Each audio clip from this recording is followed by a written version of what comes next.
The 7-star Tera raid event for MEOWSCARADA is now live in Pokemon Scarlet and Violet. In today's video, we're going to go through all of the details as well as the best build for soloing this Pokemon in your game. To access this event in-game, come to your in-screen menu and Poke Portal. From here, head down to your mystery gifts and then into the check Poke Portal news option. This will connect you with the servers and update all your raid ends on your map. Bear in mind that this event is only occurring in Paldea, so you only need to search for the 7-star raid on your map in Paldea. And once you come on after you've updated, you'll be able to locate it. It will look like this. You can head over to it and take the raid on. So the build that we're going to feature in today's video is going to be Scizor, and it is going to be a bug Tera type. You're going to have to make sure that it has the Shell Bell held item. It is going to be level 100, and of course, all those IVs are hyper trained set to 31. The moveset's going to be pretty straightforward, just Sword Stance, Iron Defense, and Lunge. The ability here doesn't really make too much difference. The Swarm is fine, and the EV spread is going to be 252 EVs in attack and defense. The remainder put into HP and an Adamant Nature. So this is the Scizor. It will be down in the description below if you want to take a closer look at it after the video.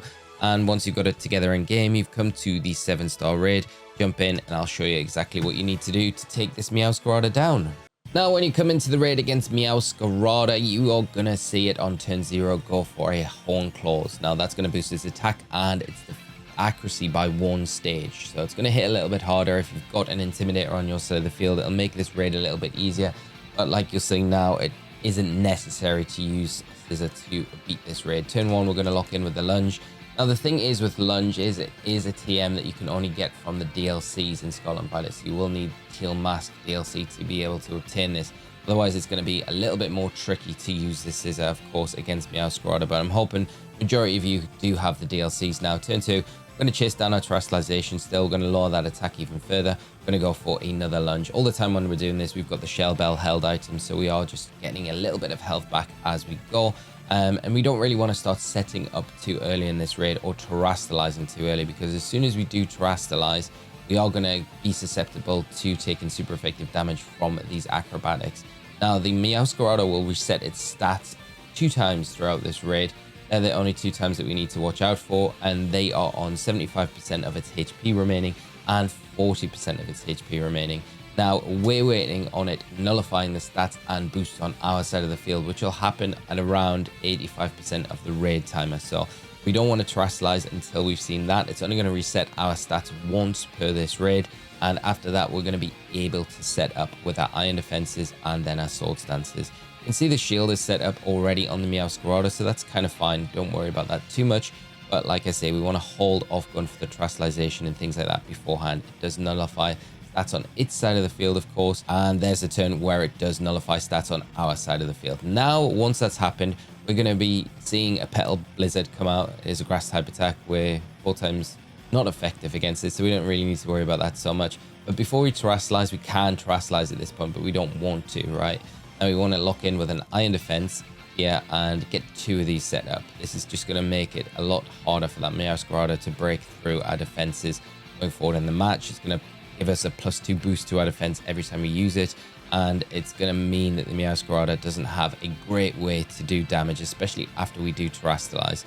And the next thing that we're going to want to do is go for the Sword Stances. We want to get 3 of these set up. It might seem like a bit of a slower setup, but it's definitely worth it. If your health is getting low at any point after a Sword Stance, go for the Lunge. Just try and recover a little bit of health back. We'll do that now.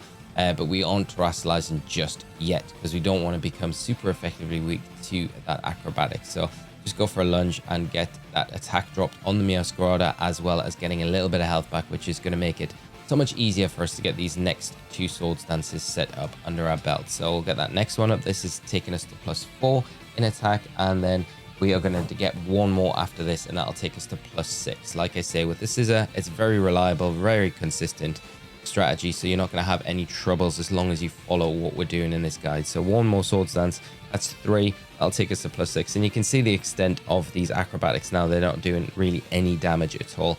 Now we can set up with that Terastallization and go for that Lunge. Like I say, we'll be able to do a lot of damage. The raid timer is still in a pretty healthy place. Next things that we're looking out for, 50% of the raid timer, it will set up a grassy terrain. It will nullify its stats, its drops on 40% of its HP remaining. But like I say, our iron defense is going to stay intact. Every lunge, we're going to drop that attack, and we're going to be getting some health back as well. So that acrobatics does hit a little bit harder this turn, but that's fine because we'll be able to recover a lot of health back here, get this lunge onto it, and do some devastating damage in return. And one more of these is going to be enough to break that shield. You can see the health recovery there takes us right back to full. So in no danger here. I think that setup that we're doing with the Scizor is, like I say, a little bit slower than usual, but it's pretty consistent. If you're farming the MEOWSCARADA over the next week when it is running, then you're going to be able to have an easy time going through this raid for the high cost items, Herba Mystica or whatever. And you can see the shield is broken on that MEOWSCARADA now. Like I say, every time we use the lunge is very useful because it drops that attack stat alongside it, making it weaker, making our defenses stronger, and us not having to worry about that acrobatics, which is the big thing for us. So one more acrobatics, one more lunge, I should say, should be enough to clean this up. Now the shield is being broken, and like I say, we haven't got an intimidator on our side of the field, but if you do, it definitely helps out and makes things a lot quicker. But I still think it's pretty quick, even without the intimidator on our side of the field, because we're just under half of that raid timer left. One more lunge is going to be enough. It's a shame that we just missed the knockout there, but you can see the acrobatics just not even really, we were able to brush that off, not causing us any issues. And then once it's beat, you're going to be able to pick up the MEOWSCARADA. Do let me know down in the comment section below, of course, what ball you caught your MEOWSCARADA in. I went for a beast ball, so there's some nice options out there. Obviously Safari ball, friend ball, another good option, but it's the first time we're going to be able to get these starter Pokemon over the next few weeks with these events in different Pokeballs, breathe them down for shinies in different balls, so it's a really nice one. And of course, with the item drops, lots of high cost items, and a 3% chance for any one of the 5 Herba Mystica to drop alongside with it. This time we get a bitter Herba Mystica, so that's really nice.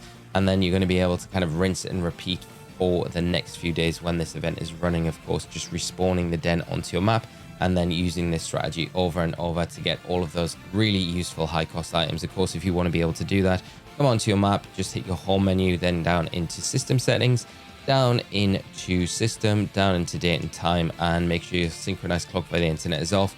Come to these options, just toggle through, hit OK, and then come back into the game, and it'll respawn all of your dens, and you'll be able to locate the 7-star Tera raid den for the MEOWSCARADA on your map. Head over to it wherever it is on our map, probably right next to us. There it is.